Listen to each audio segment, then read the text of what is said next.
शुभ सकाळ। आଜି दिनटी आपणମାନଙ୍କ ପାଇଁ ମଙ୍ଗଳମୟ ହେଉ।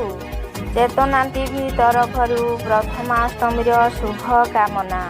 ଆସନ୍ତୁ ଶୁଣିବା ଚେତନା ଟିଭିର ସ୍ୱାସ୍ଥ୍ୟ ହିଁ ସମ୍ପଦ ଭାଗ 6ରେ ଆମ ପାଇଁ ଏ ସୁନ୍ଦର ଟିପ୍ସ। ଏମିତି ଚେତନାମୂଳକ ଭିଡ଼ିଓ ଦେଖିବାକୁ ଆମ ଚ୍ୟାନେଲକୁ ସବସ୍କ୍ରାଇବ୍ କରିବାକୁ ସୁଦ୍ଧା ପୂର୍ଣ୍ଣ ନିବେଦନଟିଏ। ଆସନ୍ତୁ କାର୍ଯ୍ୟକ୍ରମ ଆରମ୍ଭ କରିବା।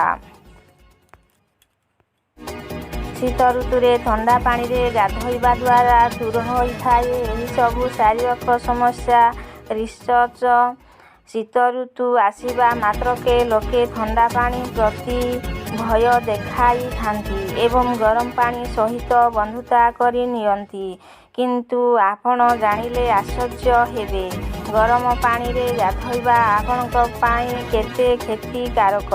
ନିକଟରେ ହୋଇଥିବା ଗୋଟିଏ ଅଧ୍ୟୟନରୁ ଜଣାପଡ଼ିଛି ଯେ ଶୀତ ଋତୁରେ ଥଣ୍ଡା ପାଣିରେ ଗାଧୋଇବା କେତେ ହିତକର।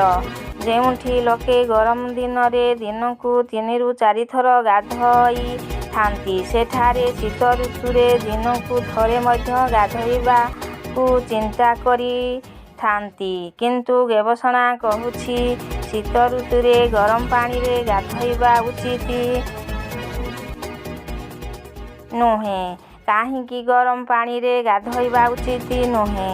ଅନେକ ଲୋକ ମତରେ ଧାରଣା ରହିଛି ଯେ ଶୀତ ଋତୁରେ ଥଣ୍ଡା ପାଣିରେ ଗାଧୋଇବା ହାନିକାରକ ହୋଇଥାଏ। କିନ୍ତୁ ସ୍ୱାସ୍ଥ୍ୟ ବିଶେଷଜ୍ଞଙ୍କ ମତରେ ଶୀତ ଋତୁରେ ଥଣ୍ଡା ପାଣିରେ ଗାଧୋଇବା ଗୋଟିଏ ସାମାନ୍ୟ କଥା। ଏହାଦ୍ୱାରା ମାଂସପେଶୀ ସମ୍ବନ୍ଧୀୟ ବିଭିନ୍ନ ସମସ୍ୟା ଦୂର ହୋଇଥାଏ, ବ୍ଲଡ ସର୍କୁଲେସନ୍ ବୃଦ୍ଧି ହୋଇଥାଏ ଓ ରୋଗ ପ୍ରତିରୋଧକ କ୍ଷମତା ମଧ୍ୟ ବୃଦ୍ଧି ହୋଇଥାଏ। ଯଦି ଆପଣ ଶୀତ ଋତୁରେ ନିୟମିତ ଥଣ୍ଡା ପାଣିରେ ଗାଧୋଇବେ, ତେବେ ଆପଣ ଶୁଣିଲେ ଆଶ୍ଚର୍ଯ୍ୟ ହେବେ ଯେ ଆପଣଙ୍କ ଇମ୍ୟୁନିଟି ବୃଦ୍ଧି ହୋଇଥାଏ।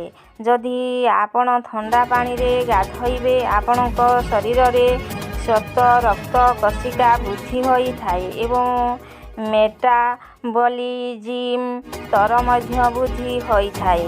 ଥଣ୍ଡା ପାଣିରେ ଗାଧୋଇବା ଦ୍ୱାରା ମାନସିକ ସ୍ୱାସ୍ଥ୍ୟ ଉପରେ ସକାରାତ୍ମକ ପ୍ରଭାବ ପଡ଼ିଥାଏ। ମୁଡ୍ ଠିକ୍ ରହିଥାଏ। ଥଣ୍ଡା ପାଣି ଗାଧୋଇଲେ ରକ୍ତ ପ୍ରବାହ ଠିକ୍ ଭାବେ ହୋଇଥାଏ ଓ ଧମନୀ ଗୁଡ଼ିକ ସୁସ୍ଥ ରହିଥାଏ।